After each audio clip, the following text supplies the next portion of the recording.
Yes, good morning, SFCA! Happy Valentine.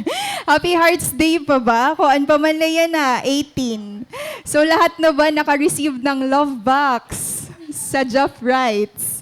Diba? Bongga yan ay Kuya Jeff. Balitaw, every day is Hearts Day man, ano? So let me greet you. Happy Hearts Day, everyone. Singin namin sa pit.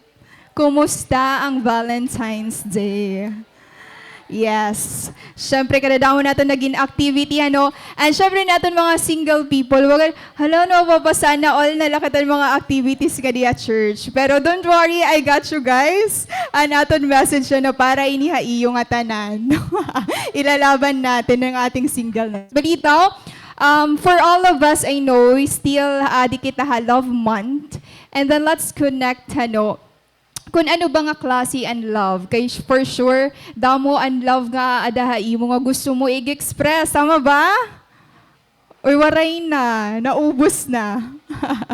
Balitaw, anakon po message aga.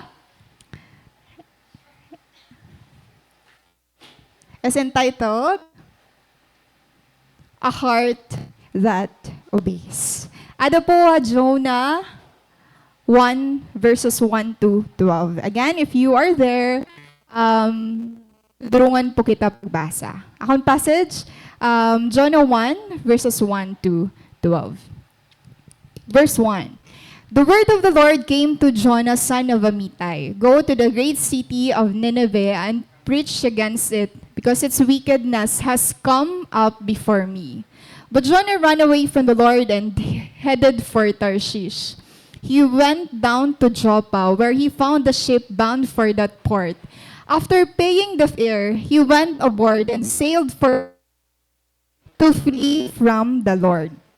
Then the Lord sent a great wind on the sea, and such a violent storm arose that the ship threatened to break up.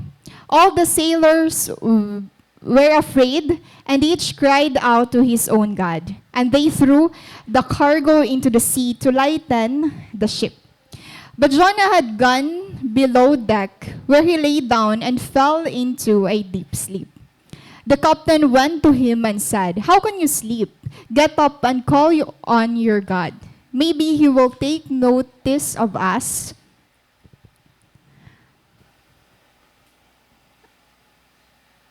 Yes, that we will not perish. Verse 7, then the sailors said to each other, "Come, let us cast lots. Who is responsible for the calamity?" They cast lots, and the lot fell on Jonah. So they asked him, "Tell us who is responsible for making all this trouble for us. What kind of work do you do? Where do you come from? What is your country? From what people are you?"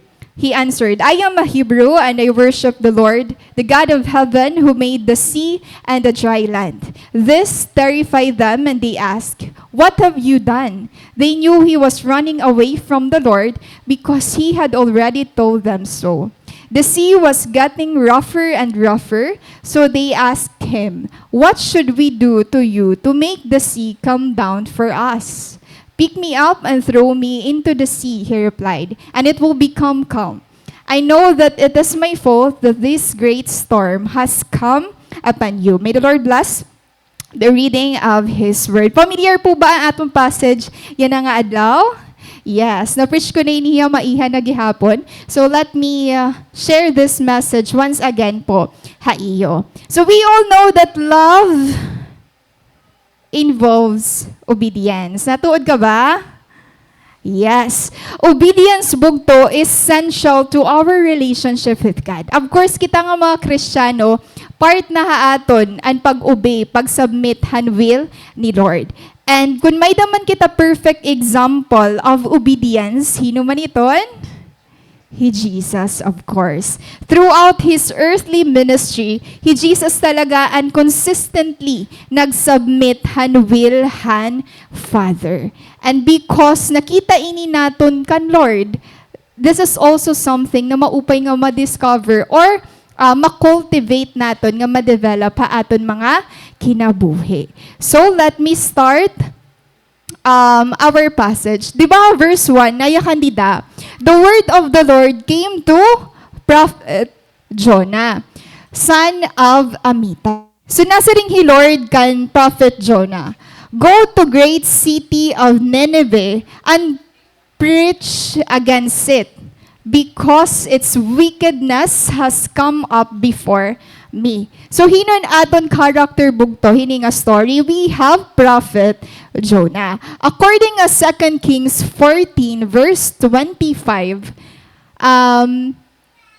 usahi Prophet Jonah nga kilala nga prophet ni Lord. 'Di ba? Pag sumaring ka nga ni prophet, of course, you are a messenger. Ikaw ang gagagamit ni Lord na maghatag iya gusto nga message hini nga mga certain people, or kung gipapakadto ka ni Lord hao sa nga place. So, that is Prophet Jonah.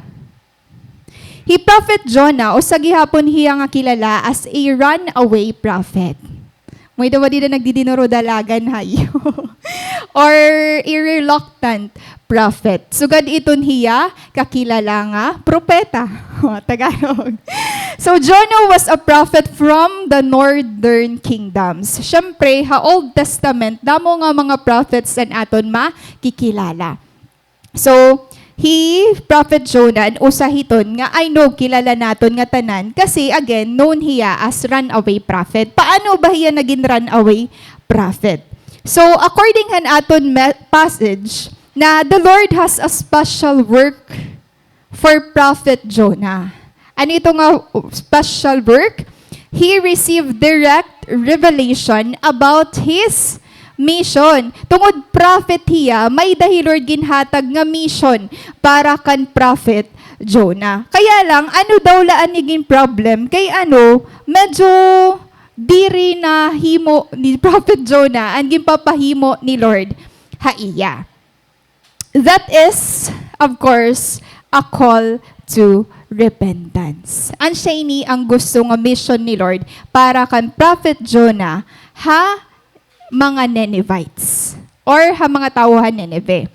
And knowing bugto that reaching believers in Israel, siguro kung prophet ka, diri makuri pag-sharehan message ni Lord mga igkasi mo Hebrew.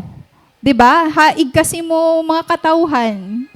Pero ang ginpapahimo kasi ni Lord kan Prophet Jonah, didto ikaw paghatagin mensahe long time enemy han Israel. Ansya na ito ang Gentile the Nineveh, which is a Gentile city. Let me give you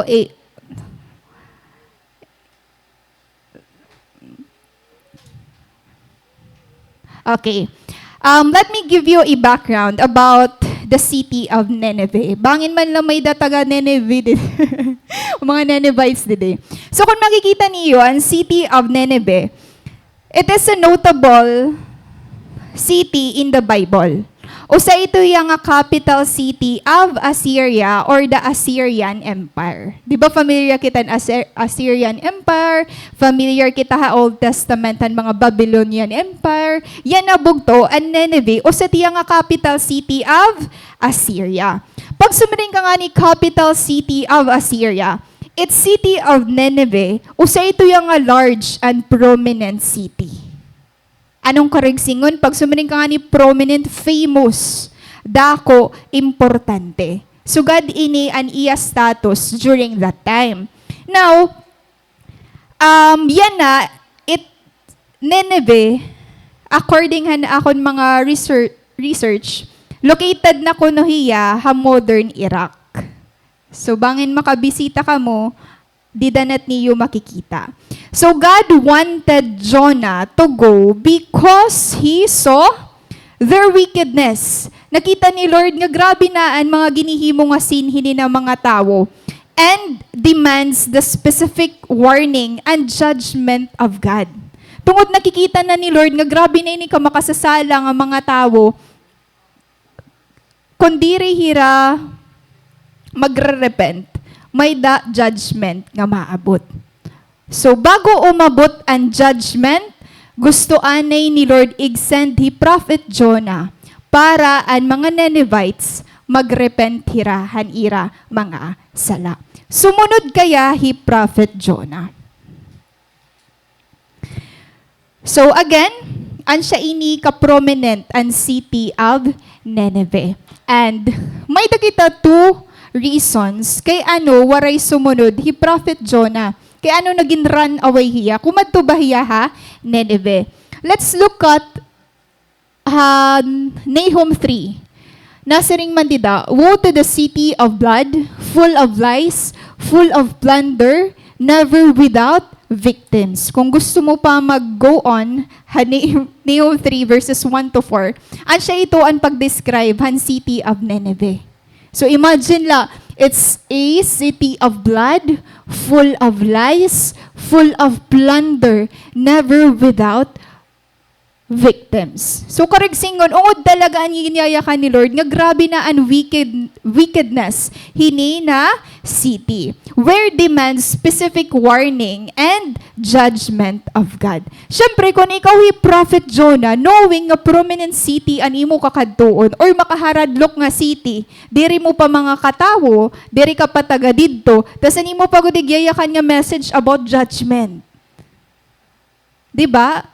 So, let's try, before natin i-judge hi Prophet Jonah, mas may intindihan tayo kung nagkakadaanin natin sarili ha iya. Diba? For example, gimpapakadto ka ni Pastor ha Iraq. Diba? Makaharadlok good man ito. So, ganito na abat ni Prophet Jonah. Now, tungod hini, para kan Prophet Jonah, may daya every reason to expect that he would be mocked and treated as a fool. Ngan, he might be attacked and killed if he did what was the Lord told him to do. Pwede hiya dito patayon. Dirito sekreto para ha iya. Maaram nga pagkumadto hiya, risky ngan pwede hiya mamatay ngadto. O sa ito hiya nga naging resistance kan Prophet Jonah. Now, the second thing, hi Prophet Jonah, aside la, nga nadiri pagkadto kasi makaharadlo kini nga city, nadiri talaga hiya. Nga magrepent ang mga Ninevites. Kasi para ha iya, deserving hirahan judgment ni Lord.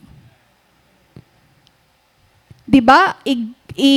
For sure makakarelate kita nga, may mga times sa aton life nga nadiri kita pag-obey kasi, number one, diri la tungod nga nahadlok kita, but tungod na diri talaga kita himuon.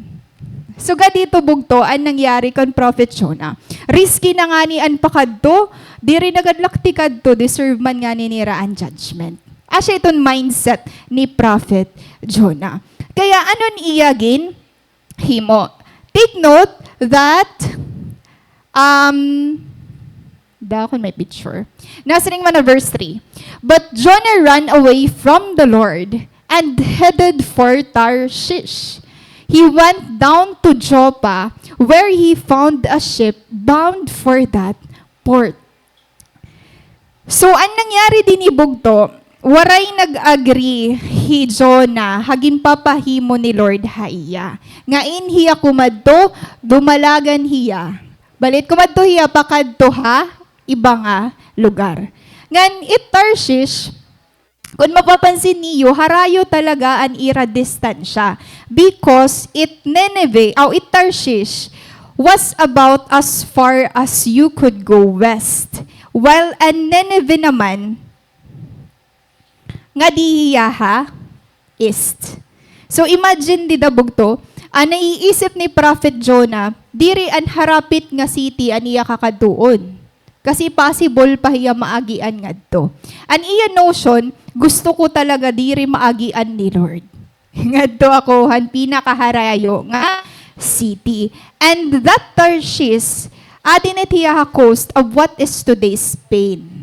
Diba? An Nineveh, ada ha modern Iraq. While an Tarshish naman, ada hiya coast of what is today Spain. Kaya nakikita nato di may Spain, adi may Italy. Nakakadana ka mo? Balito harayo talagaan ginpili ni Prophet Jonah. So the distant city of Tarshish was thought to be towards the end of the earth. And in the Bible is always associated with ships. Gusto ni Prophet Jonah ha mga islands. Harayo, direhiya, madadakop. Jonah wanted to go as far as he could to escape God's presence. Siguro kung aton gini-escapean tawala, makuri talaga kita madakop. Bisan daw ada kalatakloban. Pero kapag Lord nga ni naton gini-escapean, pwede na yun naton hiya ma-recognize nga kafu-foolish hiya nga way of thinking. Diba? Siyempre, Lord ang tag-iyahan tanan. Tapos, kasabot mo di ka maagian. Tago-tago. Diba? So, kita alan effort ni Prophet Jonah. Nag-isipiya ko na nun, pinakaharayo nga city nga pwede niya kadtuon, ginburden pa niyan iya sarili. Ngan, according nga aton passage, nagbayad pa hiyahin? Fair. Gumasto pa hiya. Bugto, kapag nga ni diri kita nag-obey kan Lord, magasto nga yan hiya. Kaysan pag-obey.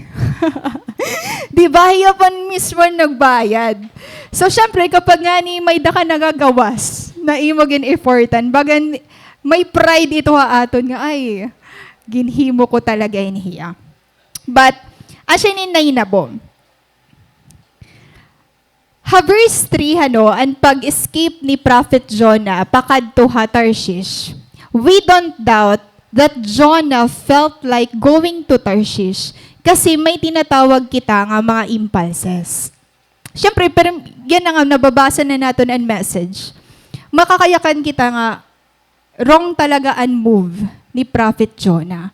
Pero hiton nga moment, kung ikaw hi Prophet Jonah, siya iton best way for you.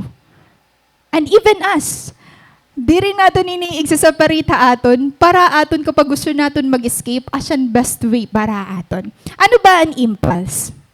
An impulse bugto. It is an act of impelling or driving onward with sudden force. Impulsion or especially force so communicated as to produce motion suddenly or immediately. Medyo makuri maintindihan, di ba? Let me give you the adjective. Ano man pagiging impulsive? Karagsingan, you are motivated by emotion rather than thought and spontaneous actions based on desires, whims, or inclinations. Guilty po ba kita hiningatanan? Yes. Ano ba impulse? Damo mga definition impulses pero ako, ito sa ko nga maaram about impulse, ang tinatawag nga nerve impulse. Di ba kapag nga ni napasok ka, diri mo man ginsistay an imo kamot dida, gintatanggal mo. Because of the nerve impulse, masaringan imo brain, oy kamot, tanggala didaan imo kamot, nga daha mapaso. Nagko-communicate tira because of the electrical signal. Masaring brain, tanggalan imo kamot kay masusunog iton, kung diri mo tatanggalon. So, ganit nerve impulse. Karagsingon, tigda. Immediate. But we are talking about obedience. Bugto, when it comes to obedience, we have to take note that obedience is not an automatic impulse. I think didi kita mismo na feel haaton pag-obey kan Lord. Because we thought an obedience, it's an automatic impulse. Kailangan ko na inihimuon mismo. But again, let me clarify that obedience is not an automatic impulse. Kung diriya automatic impulse, ano daw la? Hiya. Hi Lord bugtoan makaka-prove ha aton, how Hebrews 5:8, that son though he was, he learned obedience from what he suffered. Even Jesus bugto, naibaruan ni Lord, na-develop ni Lord, an obedience through han iyagin sa suffer. Now, there was a dangerous impulse within Prophet Jonah driving him towards Tarshish. Impulse bugto ang nagkamay-ada kan Prophet Jonah. Ngan, we should be aware that we may take Prophet Jonah as an example of the danger of doing things solely on the basis of mere impulse or feelings. Why? Kasi pares kan Prophet Jonah, kapag we are impulsive haaton mga decision, an mga butang or circumstances na nakapalibot aton, bagan na ayon. Kasi syempre, kung we are talking about obedience or escaping han will ni Lord, diri talaga ito ma-recognize or diri talaga ito maghahatag hin warning an kaaway haimo. Nga, Grace, ayaw ito paghimo kay mag-iisog hi Lord. Di ba enemy diri tiya masiring haimo? Pag gusto mo mag-escape kan Lord, pwede pa yung mag-provide han provision haimo para lumakat pahirayo kan Lord. Bugto, we should be careful haaton mga impulses because it's a dangerous thing. Now, Prophet Jonah, he found a ship going to Tarshish. And imagine that, pagkadto niya hito nga port, sakto may usang nga ship na lang nga nasasalin pa kadto ha Tarshish. And imagine that, parang may mga times na siguro Prophet Jonah na consider niya, hala, feeling ko, best decision ko iniya kay usa na gudla ini. Pwede man ako mabayaan. Pero pagkadto ko may tilakat pa na usa. Sakto lang. Di ba naayon ang mga circumstances bugto? He went to Joppa, a famous seaport in the land of Israel, in quest of ship bound for Tarshish. And there he found one. Dahiya na agian. Now, providence seemed to favor design. Naayon ang mga circumstances kan Prophet Jonah, haiya escape pakada kan Lord. And Jonah, forgetting his identity as a prophet, as well as his duty and mission nga ginbutang ni Lord haiya, he went down into the ship to go with the people pakadto ha Tarshish. So, kapag nga yan gusto natin mag-escape kan Lord bugto, di really basta-basta nga ma-separate ka. Ginbabayaan mo nga yan liwatan mo identity, nga nan duty mo or animo mission nga gimbutang ni Lord haimo heart. So, asya ito nangyari kan Prophet Jonah. Bugto, take note that the ready way is not always the right way. Again, the ready way is not always the right way. Di ba kapag nagbibiling kain partner, diri ka man ito nayakan nga, ang suuna nga masumulod dito, hindi na nga portahan. Ansya na ito ako na asawahon. Di ba? It takes a lot of process. Pero ni ba ginihimo ito? Di ba? Diri yatig daay. Kasi paano kung nan sumulod, diri mo nga yan bet. Ada kailangan mo mag-obey. Takay gin-disobey mo. 'Di ba? Impulses. Ako usa ko nga diri mga ngalimtan nga decision nga out of impulses or impulsivity. An kami ni Sarah, ay doloy ati Sarah, waray, igtagla ni Sarah. an estudyante pa kami ni Sarah, tapos may activity diha church. Syempre, adi-ada Reverend Hal Cruzli. Bas. Ang nangyari, may da kami speech class, tas kutob kasi gabi, cancer. Tapos na naman ginhimo kay late na kami at church. Nag-escape na lang kami ni Sarah. Naman speech class. Yun ako lang na-realize, kay nag-isog kasi sir pagkabuwas. Ginbiling kami. Kasi naman naiisip, bingawas na lakita kay diri man kita ito maaasi. Hala na-realize ko, wari ngayon kami nag-20 ha klase. So pag nga ni may naibanan, kita-kitaan nga yan kami. So wari kami umattend ng speech class, dumiretso kami didi ha church. So syempre, di mo ito mindset para kan Lord. Pero pag kinabuwasan, grabe ang amon na cause nga impact. Cancer. Naging, diri kami maupay nga example. Ungod talaga ito nga mas magasto pag nagdi-disobey. Kay naghimo pa kami way to reconnect cancer. Naghatag pa kami peace offering. So imagine mga estudyante pala kami ito, pero kailangan naman pumalitin cake, kailangan naman kuan, tas waray la karawta. Sakit. Magasto. Tas na-reject. Balitaw sa ganito, mga impulses naton, especially, ginihimo naton nga rason nga para kan Lord. Para kan Lord, hindi mahalala. Di ba? So, yun. Same kan Prophet John na bugto, na ayon talaga ang mga circumstances. Pero usa nga maninote naton, waraya peace. Yan damo ang tao nga na nadadamay kapag nagdi-disobey kita kan Lord. Again, obedience is not an automatic impulse. Because obedience is a learned behavior. Diba, nasa ring didi?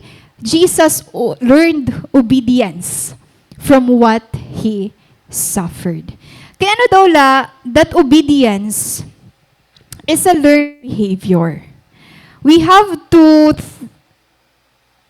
be aware na an obedience bugto, dirito ya automatic nga aada na haimo. Nga kapag naging Kristiyano ka, automatic obedient ka na.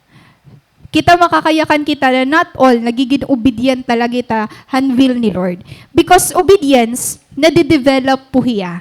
Nakukultivate hiya. And kapag nga ni impulse or automatic impulse ang nagiging motivation hanaton obedience. May da kita tinatawag nga selective obedience.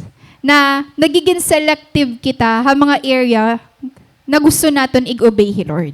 Like say for example, mapili la kita kun maayon hiya haaton. Like makadtula ako kung gusto ko or magfo-forgive ako ini nga tawo kun diri gud sugad kada ko an iya ginhimo haakon.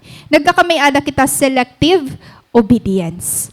Pares kan Prophet John na bugto, an naayon ha iya, an iya naging driving force an iya decision. Diba? Like say for example, an sakto nga may makadto nga ship, an sakto nga may pambayad hiya, an sakto nga malarga na an ship. So, naayon na iya ang circumstances, nagiging selective obedience siya. Na instead of ma-realize niya nga ang gusto nga obedience ni Lord is not kung ano an ada ha iya circumstance, but an obedience ni Lord nga to ha place nga iya ginpapakaduan. Waray lugod niya nasunod. Now, selective obedience to God's commands entails risks. Kapag nagiging selective kita, han obedience kan Lord, haaton obedience kan Lord, pero may ito bugto may risk. And take note, na ini nga risk, assign in risk not worth fighting for. May mga risk worth fighting for, pero may dagihapon mga risk na diri worth fighting for. And ha selective obedience, assign and risk, na waray escape. Na at the end of the day, bugto, may consequence. Ikaw, singa daw imo sapit, may da ka ba ginini-escape-an niya na?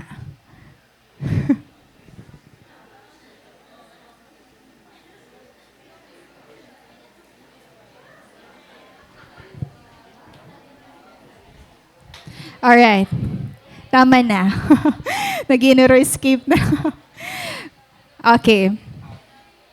Bugto, take note, kay ano dangerous an impulse or anaton pagiging impulsive. Di ba ano sa nga kilala naton nga character nga very impulsive? Peter. Jose ni Paul. Yung mga natin Jasa. Peter.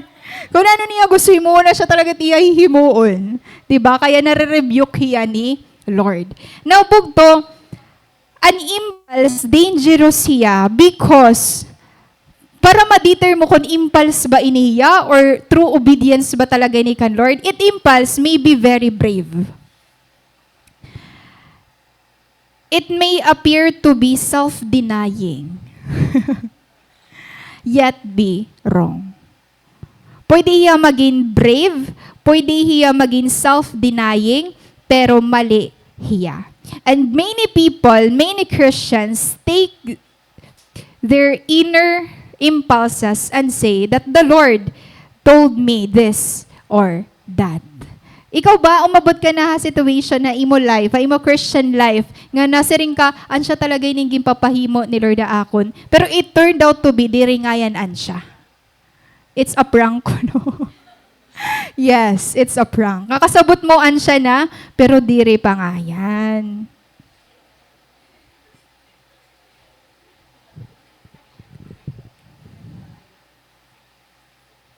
Now, notebook to that becoming a Christian doesn't mean that obedience to the Lord is automatic. Ang pagiging Kristiyano, it doesn't mean na aton obedience kan Lord is automatic. Kasi we have a lot of considerations. Di ba, nag-decide ka nga mag-follow kan Lord, di riya automatic. Kadadamo anin imo consider, okay la ba nga palayason ako habalay? Okay la ba diri na ako makaiskwela? Di ba may sugad kita ito nga mga thinking. We have a lot of consideration before we made this decision to follow the Lord. Because obedience is not a mere outward compliance. Kay ano diri hiya? Automatic impulse. Kasi ang obedience bugto, diriya outward compliance. Nga mag-o-obey la kita para mag-gain an approval ni Lord. Diba? Diri sugad an obedience. Obedience comes from love. May driving force kay ano nakakag-obey kita. And that obedience bugto, diri iton para haimo. Diri ito to please you, not to satisfy your desires. Diri hiya about your way. And obedience, it's about God's way. It's about God's will. It's about glorifying the Lord, not yourself. And 1 John 5:3, nayakan man didi. For this is the love of God, that we keep His commandments, and His commandments are not burdensome. Ang gusto ni Lord igpa-obey haaton, diri iton burden for us. Diba ang kan Prophet Jonah, naging burden ha iya ang pag-obey kan Lord. Kasi ang na-highlight ha iya, is kung ano ang gusto niya mahitabo, diri ang gusto ni Lord mahitabo, hiton nga, circumstance. The same is true when it comes to our obedience. Kapag ikaw nga ni naka-highlight bugto, ang command ni Lord magiging burdensome haaton. Pero kapag we are driven, we are motivated by God's love, bisan gaano kabugatan desisyon naging papahimo ni Lord, kaya naton buliwan. Again, 1 John 5:3, His commandments are not burdensome. Kaupay niya ig-assess aton mga sarili, ano nga, burdensome ba an imo na aabat yan na or ang papa-obey ni Lord ha imo? It's a good indicator nga mas makita naton kung ano ba mas hataas sa imo. An love ba nimo kan Lord? Or an love ba ni Lord ha imo? Or an imo way to please other people. Kasi kung may burden bugto, dire ito tikang kan. Obedience is a lifelong process of growing in our trust and patiently waiting on Him before we act. Di ba before kita mag-act, ginuhulat anay naton ang confirmation ni Lord. Di ba school, before naton ma-receive ang result, hanaton mga grades, ginuhulat man anay naton matapos sa naton teacher, nga i-record tanan nga mga quizzes and exams naton. This is true with our obedience. We wait on the Lord before we act. Kaya diri hiya automatic, diri hiya automatic impulse when it comes sa aton obedience. Note that true love shows itself by seeking to please the one who is loved. True love shows itself by seeking to please Him, or to please the one who is loved.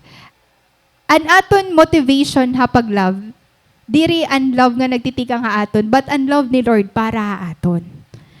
And ang aton obedience, He Lord and aton gusto mata satisfy. Diri ang aton mga sarili.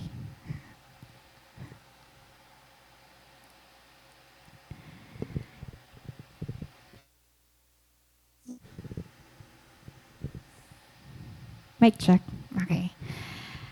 As our obedience expresses our love for God, it enables us to experience His love for us. Bugtuan aton obedience, it expresses our love for God. And haaton passage siya na, makikita naton that love fails when it disobeys. Again, love fails when it disobeys. Di ba kapag nga ni nag-feel kita, haaton obedience kan Lord, di rin naton makitaan ungod na reason kung kaya ano ta nag-feel. Like, ginimo ko man na akong best, ngayon ba ako nagkulang, ngayon ba ako nagsubra, without even knowing, ano ba ang behind hiton nga imo obedience. Di kang bahiya or driven bahiyahan love ni Lord, or driven lahiyahan imo own motives. Kaya diri kita maaram kung nga in kita nagkamali. But love fails bugto when it disobeys. Karig singon, kapag nga ni diri na kita motivated han love ni Lord, may nasalyo dida, which is fear. Kaya ano fear? Because sa 1 John 4:18, perfect love drives out fear. Kaya nati ka lesson na nga ni and love ni Lord haaton, na nafe-feel mo nga bagatala, diri na ako sugad ka motivated han love ni Lord. Diri ka nagiging sensitive na han presence ni Lord. Ang nasalyo ito nga love, fear. Paris kan Prophet Jonah, instead nga, paris kan Paul, di ba? Nga, waray ako, diri, di ba, an Book of Acts, nga makadto ako bisan mamatay ako just to preach the gospel. Hi Prophet Jonah, iba ang nangyari ha iya. Diri ak makadto kay bangin patayon ako. Fear and sumalyo hiton nga love. And the same as true ha aton. Na one of the reason kay ano nakakag-disobey kita kasi tungod na hadlok na kita. He feared the displeasure of the people more than the displeasure of God. And naabot talaga kita ha time bugto that mas nahadlok kita na ma-feel ang tao kaysa ma-feel naton hi Lord. Di ba? That is why ang best way na lang naton is to disobey the Lord. Kasi bangin pag gin-obey mo hi Lord, bayaan ka lugod hini. So ang nangyayari, siring panganin ni John Piper, fearing man is a great insult to the infinite God. Kasi naabot kita ha point nga nahadlok kita ma-feel na ang tao kaysa ma-feel hi Lord. Kaya nga ni may tinatawag kita, di ba, nga reverent fear. Karig singon, reverential fear. We are doing things for the Lord. Diri tungod nga nahadlok kita, nga i-judge kita niya. But it is a kind of respect. It is an attitude of respect in awe. It reverential fear bugto. It is done in a loving attitude.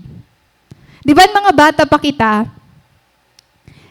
nahadlok kita ha aton parents. Ansya, nag-o-obey kita ha ira. Pag sumiring na nga ni aton mama, aton papa, uli na kay udto, papakaturugon kaniya. Nahadlok kita kay lalambahon kita. Di ba? Tama ba? Pero han dumako ka na, mas nare-realize mo nga kay ano ito nira ginihimo. Gan kapag may isip ka na, di da mo na-realize nga, mas maupay nga yan mag-obey, diri out han fear, kundi out of love.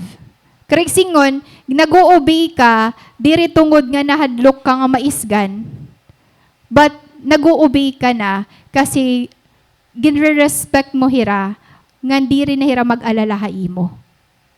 The same as true with God. Di ba, we obey the Lord, diri tungod nga nahadlok kita nga i-judge kita niya. But we obey the Lord because we know nga kung ano ang iya will para haaton, asya iton best will para haaton kinabuhi. Asya iton pinaka-perfect nga ways nga pwede naton kaduan.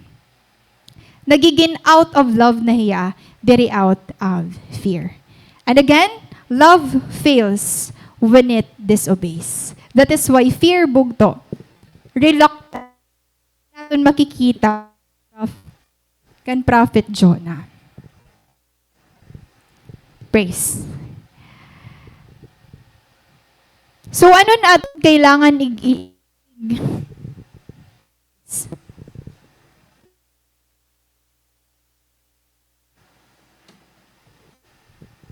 Praise. Amen. May mga coaching ko andid eh. Okay. So anong kailangan natin settle nga issue bugto when it comes sa obedience naton kan Lord? We must settle the issue in our own mind regarding the character of God. Haaton obedience kan Lord, kailangan maaram kita ang character ni Lord. Kasi kung na naton view kan Lord, makaharadlok hiya nga God, most of the time, makaharadlok liwat mag-obey ha iya or mag-disobey ha iya. Di ba bagan, instead lugod nga magiging free ka mga mag-obey, bagan nahadlok ka lugod, diri ka free. Nga himuon, or ighatagan imo best para kan Lord. We need to remind ourselves of the truth over and over. Nga hi Lord, diri naton hiya enemy. Na hi Lord, diri hiya KJ nga God. Nahi Lord, diri laan may adaya imo is suffering. Diba? Ito nga, sano ba ini Lord matatapos? I hope kung naiisip mo iton bugtok, na bagat diri nalak maubay ka Lord, kay bagat kontrabida man hiya akong life. I hope Psalm 19 verse 7 to 11 give you that assurance nga He has the best interest ta iya mind para haimo. Naya kanditi, Lord, praise. The law of the Lord is perfect, converting the soul. The testimony of the Lord is sure, making wise the simple. The statutes of the Lord are right, rejoicing the heart. The commandment of the Lord is pure, enlightening the eyes. The fear of the Lord is clean, enduring forever. And the judgments of the Lord are true and righteous altogether. More to be desired are they than gold, than much fine gold. Sweeter also than honey, the honeycomb. Moreover, by them is thy servant warned, and in keeping of them there is great reward. Praise. Praise, yes. Hallelujah. Amen ba? Usa nga favorite ko nga definition ng love, 1 Corinthians 13. Anaya kandidi. The Lord are right, the statutes of the Lord are right, rejoicing the heart. Di ba may dito, 1 Corinthians 13, that love rejoices with the truth. And usa ito, pinakamaupay nga i-claim natin bugto when it comes sa love. Nga the best way to obey the Lord, diri hiya burdensome haaton, because we know that God's truth rejoices with the truth. Yan. Now, kadi kita aton next passage. Praise. Then the Lord sent a great wind on the sea, and such a violent storm arose that the ship threatened to break up. All the sailors were afraid, and each cried out to his own God. And they threw the cargo into the sea to lighten the ship. But Jonah had gone below deck, where he lay down and fell into a deep sleep. Bugto, ano nangyari? When you run away from the Lord, you never get to where you are going. Para kan Prophet Jonah, gusto niya mag-escape kan Lord, pakadto ha, Tarshish. Pero, when we run away from the Lord, diri kita ni nga ngadto ha mismo nga place nga gusto naton kaduan. That is why, ang nangyari din nag-send hi Lord ano man? storm. Nagkamay adahin, bagyo. Bisan maupay manuntaan, panahon. Bugto, waray kaya diri himuon hi Lord. Bumalik ka la, pakadto ha iya. Right? When Jonah rejects God's guidance, not only do the people he was called to serve and nagsuffer, but also the people surrounding him. An mga waray manunta labot ha iya life iton nga ship. Imagine naapihira han disobedience ni Prophet Jonah. Nagdamo mo man Ninevites la adto na apilugodan iba pa nga tao. Again, I wanna highlight that when you run away from the Lord, you never get to where you are going. So kung nagbabalak ka nga mag-escape kan Lord, bisan gaano pa ito kahirayo, ngan ka-isolated nga place nga gusto mo kadtuan, diri ka mahingangadto. Or diri ka magiging at peace ngadto. God sends a pursuer after him. Ano ito? A mighty tempest in the sea. Ano ito nga pursuer? Naging hatag ni Lord kan Jonah. Usa nga storm. It was the Lord who stirred up the storm. And di ba, pag sumiring nga ni kita, we are known naton hi Lord na usahiya mga nagka-calmhan waters. Di ba, kapag may bagyo, ang mga disciples, sa nagkamay the storm, hi Lord ang nagkakalmahan storm. Pero this time, bugto, God can also steer up the storm. Diri la hi Lord nagkakalma han mga situation ha aton. Pwede gihap niya ig-allow, ig-steer up ang storm ha imo. Kapag nagtitikah irayo ka. The ship's crew were alarmed by this mighty tempest to the point nga all the sailors were afraid and each cried out to his own God. An moment nga ginhapil nira an loads or an mga cargos, that's the time nga waray may nahimo ha ira ship. Waray ka stop. Sim lagi hapon na aday raha danger. And that's the time nag-call na hirahin an ira mga kilala nga Ginoo. Ha obedience bugto, di ba, aadaan surrender. Di din natin makikita nga kapag sa waray nga ni kita true connection kan Lord, ang una ani natin nging tatry is an aton abilidad. Nga nagiging last resort na natin hi Lord. This time, the captain knew his crew cried to their gods, but it did nothing. Imagine, kadadamo ng mga Ginoo nga ira gintawag, iba-iba, pero waray iton may nahimo haira. And perhaps, Jonah's God could do something in the crisis. Kasi hi Jonah na lang, diri pa nagpipray during that time. Kaya na bugto, nakaturog hiya. Nasa man na verse 6, the captain went to him and said, "How can you sleep? Get up and call on your God. Maybe He will take notice of us so that we will not perish." And imagine bugto, gimbayaan kasi ni Jonah an iya identity, hajopa. Before iya sumakay ti pakadto ha, Tarshish. Di ba imagine, prophet hiya, nga usalugod hiya nga way unta, nga makagag-testify, dida kan Lord. Na powerfully, Lord. Or kaya ininiya, makamuhiyaan maghatagin assurance na maging kalmala kita.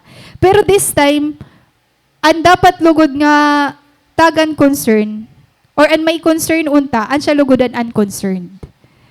Kumaturog lahi, Jonah. Then the sailors said to each other, "Come, let us cast lots to find out who is responsible for this calamity." So may the casting of lots. Yan na diri naman ito naton ginihimo. Pero ha Old Testament, common inihaira. Kasi ang casting of lots, pwede ya flipping of coin or rolling a dice. Tapos, nakakabulig ito haira, ha decision making. Like say for example, hino daw la din ni an may sala, tas magkakastin lots. Tas madidetermine nira kung ikaw ito or diri. Di ba may mga sugad pa ito niya na? Mga tigo-tigo ay. Hindi wala nagkawatan ko ay. Ano una, uso ito ng casting of lots. Ngan ginhimo ito ni Radida. Ngan, ano nangyari? They cast lots and the lot fell on Jonah. This time bugto, di rin na Jonah makaka-escape. Kasi pwede hiya mag-deny na ano man, na di riyan reason kay ano nagkamay adahin storm. But this time, may the confirmation nga hiya talaga an reason. Yan na ano, kung nangyayari pa ito, casting of lots, kita unta daw kung hinon mga disobedient kan Lord. Mga casting of lots. Di ba alam magiging ko ano da kita? Number 1 ada kita ka mga list. Mga disobedient kada kan Lord. The captain or Jonah is found out to be the cause of the storm. I hope bugto, diri ikaw ang cause han storm. I hope gihapon, diri akon cause han storm. Hani mo sangkay, hani mo pamilya, hanaton church, hani yo cell group. Sana diri kita ang cause hiton nga storm. Kay bangin ikaw lang ay nang gindidil ni Lord. Nadadamay lugod an iba. Magkakasing of lots na lang kamay yung mga cell group. Yumonta na niya nga part.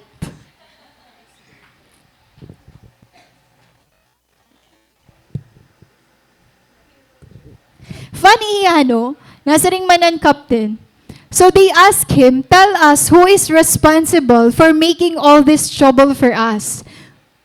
What kind of work do you do? Where do you come from? What is your country? From what people are you? Imagine, ka-ironic niya na Jonah's God could do something in the crisis. Of course, kung may daman ito di God nga pwede makagkalmahan storm, it is only the God of Jonah. But this time, it must have seemed ironic to Jonah that the sailors demanded that he call on his God. His only reason for being on that ship was to escape from his God. And kan Jonah, gusto niya mag-escape kan Lord. This time, ang mga tao ang nagdidemanda iya, nga tawagon an iya Lord. Ka-ironic, di ba? Mama-escape man ako to kan Lord, pero iba logo na turn out. Na face-to-face logo diyan iya disobedience. Imagine, papakianan ka, what kind of work do you do? Kaya nag-disobey ka na. Preacher ka sa ako before. Waray ng testimony, naruba na. Where do you come from? Di ba? SFC, yan na, dire ka na SFC. Di ba kakukuri itong mabaton? Kapag nga ni nag-escape kita kan Lord, tas may nagpapakian na aton kung ano nangyari, kakukuri ito yung mabaton. Ito nga, gusto mo nag-escapean, gusto mo na matapos, pero nauungkat at nauungkat logo dira, kay gusto nira may baruan ang rason. Diba? Dako nakukusit disobedience, kaya kung nag-obey ka na la, edi mo pa iba naturoy restroya. Daw ba lugodan mo kailangan i-explain ng mga tao kung kaya nuwari mo kahimo. Balitaw, we are in danger of losing our testimony when we disobey the Lord. Again, we are in danger of losing our testimony when we disobey the Lord. Na-amaze ako kanda ate Jessa, kanda ate Aika, kasi ini nga week, grabe talaga nila participation. Han mga activities. Diba? Grabe ni ira pag-obey. Grabe ni ira part. Bugto, we are in danger of losing our testimony kapag nagdi-disobey kita kan Lord. Diba? Sayang iton nga crowd. Sayang iton na mga tao. Sayang ito nga imo position kung diri mo susundon. Kung diri mo igfa-follow. Kung diri mo igpo-pursue. Kung diri or babayaan mo la. Sayang. Pariskan prophet Jonah. Instead of hiyaan mag-highlight han name ni Lord, hiya lugod and ginpa face to face kung ano niya status kan Lord. And then pinakagusto ko din hinga part that the wind was sent after Jonah to fetch him back again to God. Ang mga storms na ginaalaw ni Lord haaton, those are the storms bugto nga way ni Lord para mahibalik ka la pakadto ha iya. Not pahirayo kan Lord, but pabalik ha iya. Siyempre, Prophet Jonah, di rin naman niya masunod kung anong yayak nun ni Lord. Di na niya mamati, kundi rin niya control ang situation. Diba? No one can control the storm. Asya ito nangyari kan Prophet Jonah. It is a great mercy to be reclaimed and called home when we go. Ikaw na nga ni anhumerayo, ikaw pan gusto igbalik ni Lord. Grace. Grabe ang grace. Grabe ang mercy bugto. Tikang kan Lord. Bangin ikaw iton bugto. Bangin na face to face ka. Hala ako nga yan ini. That wind or that storm, maybe asya iton way ni Lord para ma-realize mo nga bumalik ka na. Obedience, ay wari pa na point number 2. Obedience requires a steadfast commitment. Kaya because obedience is not about obtaining God's approval and winning His favor. Nag-o-obey kita kan Lord, diri para makuha ang approval ni Lord. We obey the Lord. Our obedience is not what produces faith and love. Diba? An aton kasi way pag-obey kan Lord is to gain His approval. Pero bugto an ungod, waray kita na kailangan patunayan kan Lord. Kasi waray ka pa napapatunayan, ginhigugma ka na niya. Gin-accept ka na niya, hanwaray ka pa shape. Kaya ang pag-gain ng approval through obedience, diri ito ang kinahanglan ni Lord. Ang gusto ni Lord kapag mag-obey kita iya, it is out of love. Kasi that's the best way nga pwede naton igbalik ha iya. Han iya paghigugma ha aton. It's a pure obedience. Nasiring nga niya 1 John 4:19, the only reason we love God is because He first loved us. Diri ikaw ang una nga nag-love kan Lord. He Lord ang una nga naghigugma ha imo. An imo la way na maibalik ito nga love ni Lord is through your obedience to His will. That is why obedience requires a steadfast commitment. Pag sumaring kan ngani nga steadfast, karag singon faithful, unwavering. Kasi in aton obedience bugto, we thought that obedience kan Lord, it's a verbal commitment. Di ba nga, Lord, ma-follow ako. Lord, kapag mapasar nga niya ako, sugad na ini ako. Pag makatrabaho ako, pag makagraduate ako. Di ba, verbal commitment hiya. But our obedience requires a steadfast. Kailangan ginihimo naton. Dirila naton yayakan kan Lord. And our obedience should always be the result of God's love, not a transaction we make in order to obtain His love. Ang aton obedience bugto, diri ito ya transaction to obtain God's love. Again, bago ka pa mag-obey, ginhigugma ka na ni Lord. Obedience will be the outcome. Now, what happens when we fail God? Na-fail na ba niyo, Lord? Or waray pa? Ka-perfect. What happens when we fail God? Bugto, it's notable or it's worth noting that we remember our right standing with God is fixed and unchanging. Kareg singon, madisobey mo nga ni Lord. Diri iton magiging basis ni Lord ha imo para diri ka na bumalik. Kasi in the first place, maaram Lord nga mafe-fail mo hiya. An iya ginre-require ha imo kapag mag-fail ka, bumalik ka la otro. Because our right standing with Him is fixed and unchanging. Ang pagpili niya ha imo, nakamarka na ito ha imo. Diri na ito yan nadidilit. As long as may pag-asa ka pa nga bumalik kan Lord. That is why, aton second bugtor, aton last passage, di ba naya kan didi? Gin-claim ni Prophet Jonah nga nagkamali hiya, nayakan hiya. I am a Hebrew, and I worship the Lord, the God of heaven, who made the sea and the dry land.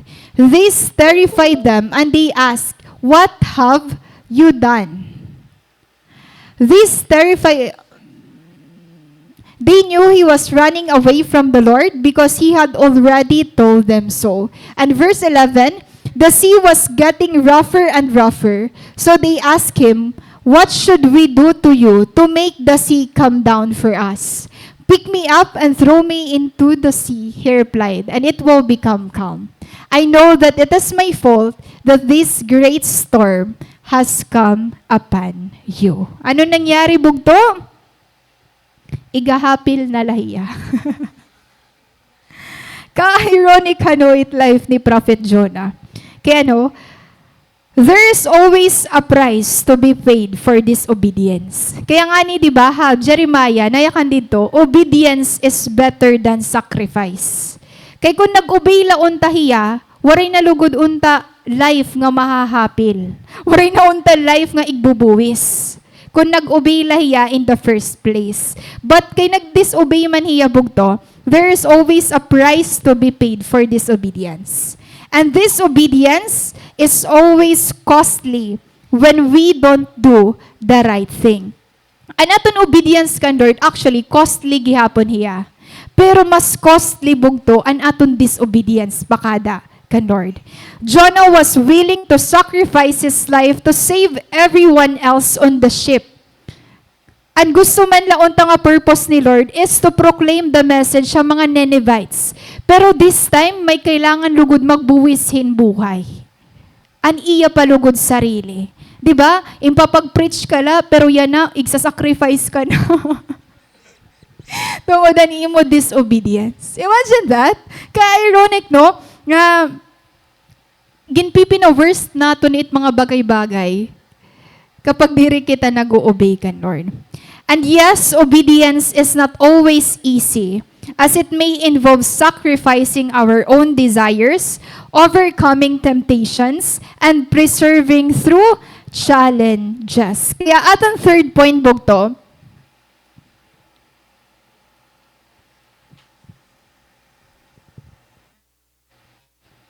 obedience to God is the hallmark of a renewed life.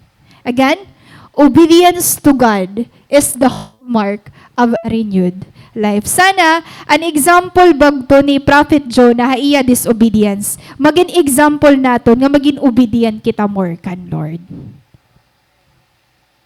And that obedience to God is the hallmark of a renewed life. Obedience is also important because others are watching how we live. Bugto, an obedience naton, asya iton testimony naton, han aton renewed life nga dakan Lord. And take note na ha aton life, we are an open book. We are an open book to other people. Na bisan gustuhon mo man or dire, nakikita nira the way you live your life. And di dahira magbibase kung paano hira ma-follow gihapon haimo, kung nahihimo mo hiya. And there is blessing in obedience. Di ba aton obedience, mabugat man hiya, pero we should take note na may da reward kapag nag-obey kita kan Lord. Masakit hiya hauna, pero time will come na marirealize mo, it's the best way na imo ginhimo, haimo life. It's the best way, it's the best decision nga gintapod mon imo life pakada kan Lord. And obedience, the rewards of obedience are immeasurable. Siguro diri mo pa man yan na nakikita or nagagrasp. Siguro nag-iisip ka pala kung mag-o-obey ka. Pero assured na obedience naton, and rewards iton nga imo obedience nga hihimuon, immeasurable. Something na diri mo gin-expect.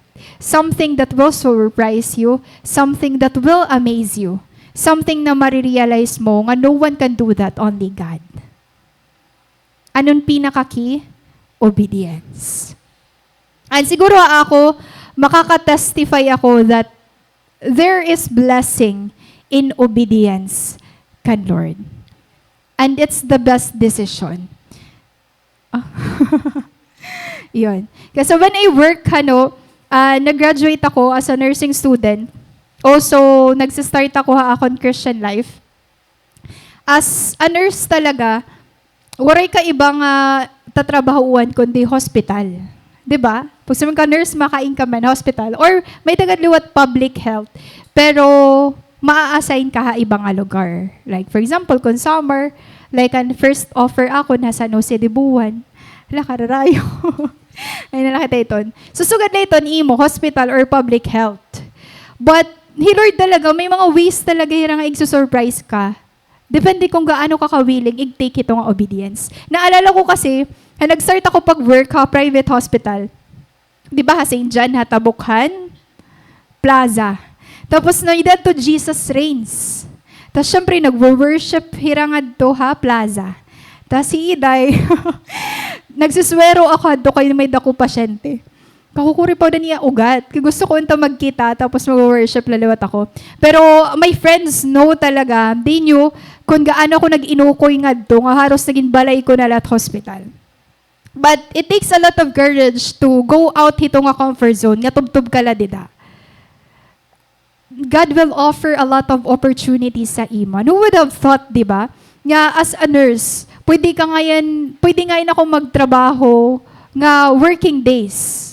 Though yes, challenge and schedule, pero at least may dako time gihapon pa mag-serve ka, Lord. So, the same as true with us. Siguro, bagat imposible una, pero kung willing ka, ngaig-obey kung anon ginbutang ni Lord imo heart, God will surprise you with a lot of things, with opportunities. God will amaze you. And basis la is an imo obedience talaga kan Lord. And I can testify talaga that there is blessing in obedience. And obedience is always the best choice or decision nga pwede mo mahimo imo life. And for sure, kamo gihapon, makakag-testify kamo hito nga goodness ni Lord or blessing. Amen? Amen. To love God wholeheartedly, we must develop a lifestyle of obedience. Waray Kristiyano bugto nga nag-grow nga diri nag-obey. Part talaga aton an mag-obey will ni Lord. Regardless kung gusto mo man or diri. Kailangan mo ig-obey kung ano exactly ang gusto ni Lord igpahimo imo. We show our love by our obedience. That's the best way. Asya iton ginhatag nga command ni Lord aton. Nga kung love naton ni Lord, we obey His commands. Ngan kung diri mo ito kaya bugto, kailangan naton mas ma-develop pa, ngan ma-discover kung hino ba talaga hi Lord. Para mas maging motivated or driven kita, nga i-obey hi Lord wholeheartedly, nga diri na kailangan maging burden aton. Saying yes, Lord, is your first step in developing an obedient heart. Hakatikangan na pag-obey kan Lord, diri ka talaga maaram pa. Or diri mo pa na-figure out tanan. But when you go hiton nga process, i-show ni Lord imo, kung hain ba an way para may ngadto ka. Di ba disobedience? Diri ka may ngadto ha lugar nga gusto mo. Pero obedience, diri ka la ni Lord ikakadto ha place nga gusto niya magin or kumadto ka, but libre pa tanan. Hiya pa mismo mabayad tanan para maingadto ka. Waray ka gagastuson. When you go to the Lord's way, you not only get to where you are going, but He provides the fare. And to love God wholeheartedly, we must develop a lifestyle of obedience. An obedient nga Kristiyano bugto, nakikita niya kung paano mag-work hi Lord miraculously iya life. An obedient na Kristiyano, diri basta-basta na tutumba hit mga storms sa iya life. And an obedient Christian pleases the Lord. I request everyone to please stand.